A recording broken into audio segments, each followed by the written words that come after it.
So what do we do with all of that expired stuff? We've now gone through our medicine cabinet. We've used Neal's 5 or 6 or 10 steps to clear out our medicine cabinet, and we now have a bunch of stuff that I got to chuck. And I just throw it in the garbage. That was kind of like, 6 or 8 people were like, hey, can I just chuck this stuff? So I wanted to talk about that. It is not recommended to throw away your medicines or your supplements. They don't go in the garbage, and you don't pour them down the drain, and certainly you don't put them in your neighbor's garden. Medication waste is handled by using medication disposal programs. So these are locked bins in random places. I guess not random. Like people have to sign up and say, we want to have them here. But they're random in that, like, they're not just everywhere. You drop your medicines and your supplements into these locked bins. Like in my practice in Woodstock, we are a part of the New York and Department of Environmental Conservation system. It's an effort to reduce the medication supplement pollution in the wastewater. So we've got a big box that's like bolted into the ground, and I have to show DEA agents all of my paperwork every time they come in. So we have that take back box, and if you're looking for one and you don't know exactly where it is, just Google medicine waste disposal near me, and you'll find pharmacies, police stations, municipality buildings.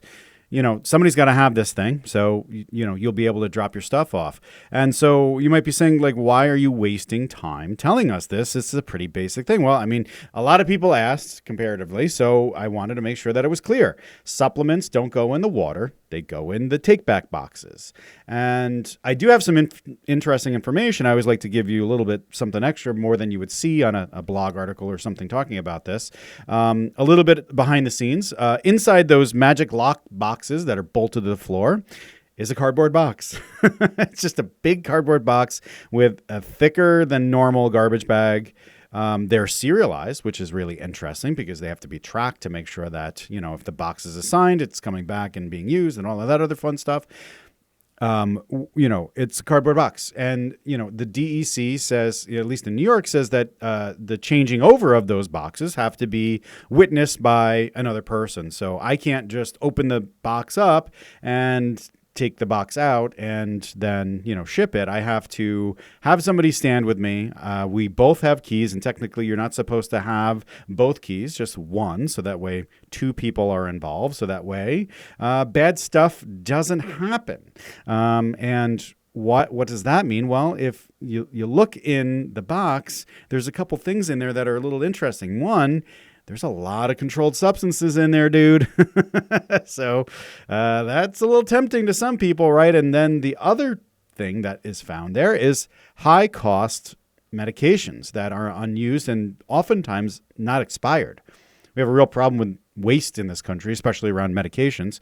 Whole nother topic, right? But, pharmacists don't get paid for what they do. The cost of drugs are really high, and the reimbursements from insurance companies are really low.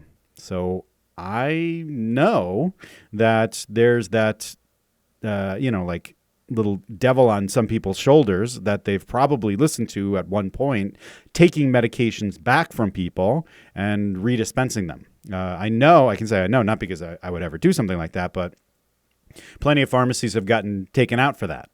Lots of places in, New York City, for example, back in 2006 to 2010, were getting hit all the time. They would take back medications from people. And that's, when they started to really enforce that, like you can't bring medications back into a pharmacy once they've left. So, not that you need something else to worry about, but I think that you should probably check to make sure that if there is a lockbox in your pharmacy, that the people that are working there have and follow the procedures to make sure 2 people are watching, so there's not a little pill recycling going on, right? So anyway, I seal this box, and I've got to prevent it from leaking. So there's a special like absorbent pad that goes in. It gets bunched up, zip-locked, taped shut 1,000,000 times, and then it gets sent out with UPS. It gets sent back to the reverse distributor company, and then they incinerate the box. The whole process to me was funny from a pharmacist perspective, because I was like super skeptical, actually, because like, why are we bothering? Is this just virtue signaling to a couple people about saving wastewater? Because the reason being, like most medicines that we take, well, I guess a lot of medicines that we take are excreted unchanged. That means that we take them and then we just pee them out, almost in the same amounts that we started with. And all of these medications then are getting into the wastewater. already. And that is a weird concept, I guess. A lot of people don't think about it from that perspective.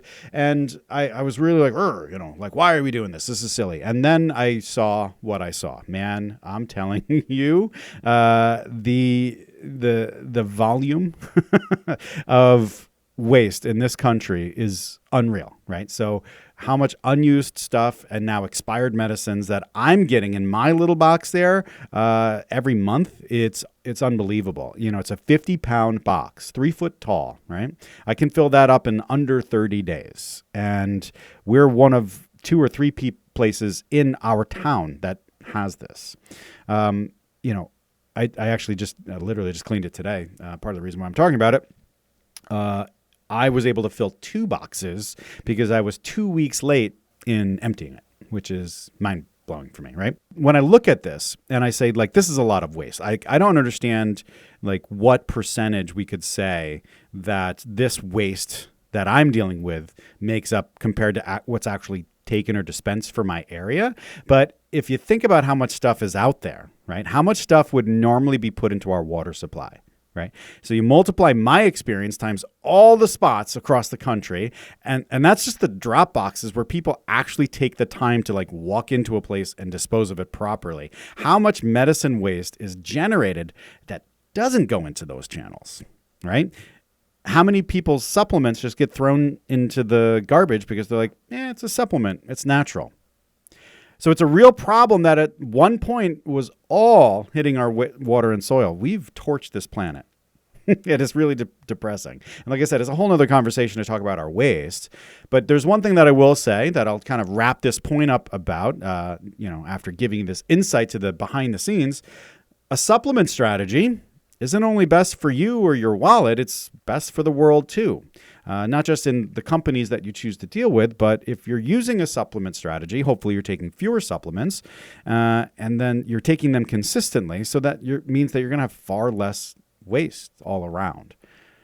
So I think that it's important to remember that, recycling, reusing are great things, but reducing is that number one step to making sure that we're not putting junk into the wastewater. So when we're clearing out our closet, like I said last week, let's make it the last time that we have to throw so much stuff away.